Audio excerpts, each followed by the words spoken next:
Cool. Well, welcome back, gang. It's For Fit Minds for like-minded people that are interested in psychological and physical well-being, creating obviously what you can see in front of you for fit minds.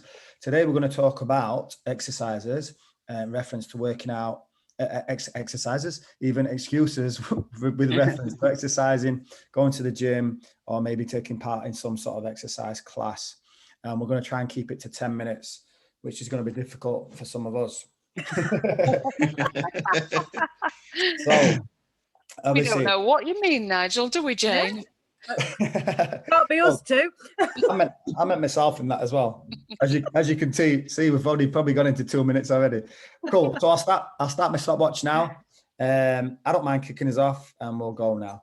Cool. So excuses. What do people make excuses, or why do people make excuses? I think most people make excuses probably because they're in fear, or they have barriers that they put in place, which then obviously become excuses, whether they're perceived or actual barriers, or excuses. It's just how the psyche works.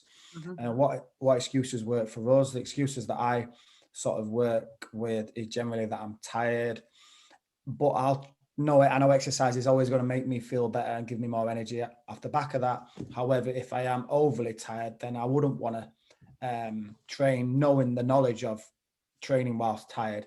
But for some people, obviously a busy day, busy work-life balance, it's hard to sort of factor that in. And lastly, how can go on, Kath? I was just going to say, like, for you, because you're the person who probably does the most in your role, kind of encouraging other people to work out, probably more so than the other three of us with exercise and gyms and, you know, training and whatnot. What are the biggest excuses that you hear? I come across, obviously money's definitely there. There's a premium to working with a coach, working with a fitness coach, a personal trainer, or even going and investing in someone like myself.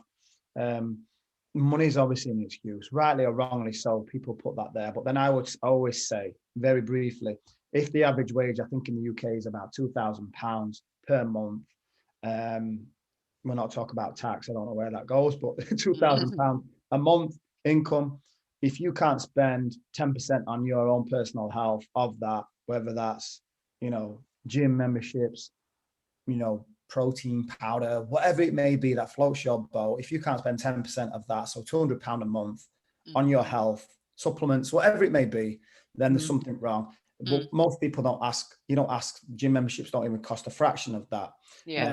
My lights have just gone. So like I say, 10% of that £200 is, you know, it's peanuts really, but that's me, I'm converted. Yes. So if you can't spend even probably 2.5% of that, what's that, £50? Is that right, Jane? Is that good maths? £50 a month, even still, that's people, we know that's a barrier for some people. Second thing is, I'm too big. I'm too big to go into a gym. I'm too big to go. I see that a lot. I hear that a lot. Or I'm unfit. I'm not as fit as I used to be. What I'll do is I'll get fit and then I'll sign up, or I'll get fit and then I'll come and see you. We all know that never happens. The quickest way to get fit is work with someone like myself or a coach. Or just get started in the gym. Absolutely. And then time. But we all have the same 24 hours. It's what you do. But I would then argue it's not time, it's energy, where you prioritize your energy. So do you ever make excuses for yourself? What? Not really, no. I just get it done. It's like breathing. It's like eating. It just happens. Sometimes I don't even know. My feet just take me to the gym. You know what I mean? I'm walking, and next thing I'm outside the gym. Oh, it's this again. It's just become a habit, you know. And I guess for you, like personal training and stuff, and your investment in exercise has always been there. And Jane, I mean, for personal reasons, you're similar, and Colin, same. You've always kind of exercised, but have you ever found yourself at a time where you haven't done that, and you have kind of made a lot of excuses in life? No. Do you know what? I've never ever, and you know, I'm not just saying that. I never ever. I mean, even when I was sort of 17, when I used to live at Epworth, and when I first started driving, so sort of 17, 18, I had a gym membership with the gym at the back of the Red Line. I can't remember what it was called now, but and I used to do step aerobics and different things. Well, on a Wednesday night, it was very busy in Epworth. Everybody used to come to the Red Lion, Applejacks. That's what everybody did. And I remember on a Wednesday night, I used to go to the gym before sort of like meeting up with the girls. And I used to take my my jeans and whatever top, whatever, go do a session, get a shower there, take my hair dry, hair straighteners, everything. And I would never not do that, even before I was going out. Hair straighteners. Yeah. In 1964, Jane. Oh, you know, you're brave when you're on the other side of here. No, well, they probably weren't even. No, I think I had some steam ones. Do you remember? Yeah, there was. But you know, sort of even I would never not. And even when I first became pregnant with Liv, I still did a little bit. And even though she was IVF, and that would probably be the time when I would think that, I have to be careful because of obviously what I went through. I still didn't use it as an excuse though. And I don't think I do. I've never, not with definitely not with exercise. I might have done with other things. Yeah. Do you ever try and kind of encourage others to exercise and let me tell you your excuses? Yes. The 6 weeks I've got with my my renewal, Nigel. Yeah. Can I give that away for love nor money? Can I? Yeah. Because everyone just says to me, and and I've tried it with the taekwondo lot that I train with. Now obviously that's a kind of different, and there's different fitness levels in that. Yeah. But my friends, and I'll say to, and like a few will say, oh, what do you do with such and such, or how do you do that? Or can you get this? And I said, oh, do you know what? Actually, I've got a 6 weeks, and there's no commitment after that if it's not for you, but you can have it. Oh no, I can't get up that early. That's crazy. That is crazy. It's because if something's free, people generally don't want it because they're not bought into it. There's no investment in there. And then the second thing is probably because you've not sold it to them. And I'm not saying that to have a pop at you. Why would you? It's not your job to something that you've got free to give to someone as a stocking filler. Yeah. But it's a bit like when I get on a call with people, like I have a 20-minute chat with most people before they sign up or tell me to bugger off. It's not for them. And ultimately, I'm there they need to persuade themselves that it's for them, and something free is not going to give them that. And but they should be inspired by someone like you and how you talk about passionately about exercise.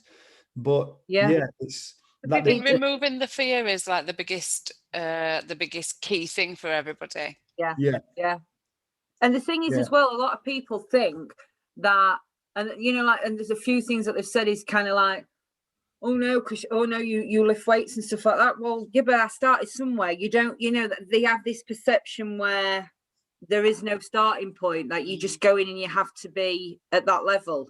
And it's like, no, you just, you come in at whatever level you want. You don't have to get up at crazy o'clock with me at 6 o'clock. If you want to jump on one of the later sessions, you can, or wait till we're back in the gym. And it's just, I haven't got the time, or I can't fit it around work, blah, blah, blah. Well, I do, and it's easy, isn't it? Sometimes and I think it's that comfort zone thing as well. And it's back to that, having that, not having the fear of doing it. And I think that's that's a lot of people's barriers, and it's that, that block.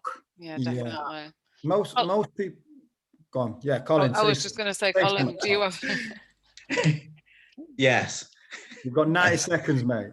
I think the comfort thing that Jane just mentioned is a definite, a lot of people are just used to their, the kind of routine.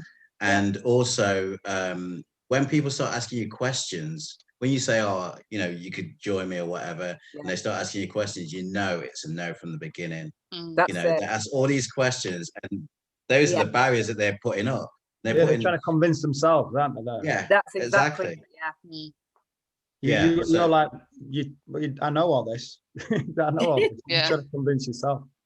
Yeah, exactly. I actually find that people probably avoid asking me questions because I guess then, because if they do ask me questions about what I do, where I go, who I'm doing it with, then they know that there's a chance I might say, come along, or, you know, I'll come with you or whatever. And any mention of gym, and I'll say to people, I'll come with you if you want. Yeah. So I think people actually avoid that conversation with me. Yeah, but you know what? Even in class, you know, sometimes I'll push people. Well, not push, but you know, I'll sometimes say, "Why you pick that? Oh no, I can't do that. It's too heavy." But then they go and do it, and I think you've made that excuse and that bit of a barrier. Yeah, you could. Yeah. It's belief in yourself, and I think that's it's confidence, isn't it? That's what it comes down to. Definitely. I think also when you like Nigel said, when you think about it too much, that's another barrier. If you just go with the flow and just go to the gym without even thinking about it, it's before you know it's over. You know, you've done your session, it's over. That's it. Yeah, absolutely. Time, gang, time. Wow, that's a fast 10 minutes chat. Interesting though, and I think we've probably all come across people, and even ourselves have made excuses. So I think it's a key thing to recognise, isn't it, that it is natural to do that when you're a bit worried. But unless you start somewhere, you're never going to get to the end. Yeah, exactly. Good way to wrap it up, Kath. Very good. Yeah. Right. So next chat is excuses around mental health and why we don't seek help and why we bottle things up. So see you next time. See you later.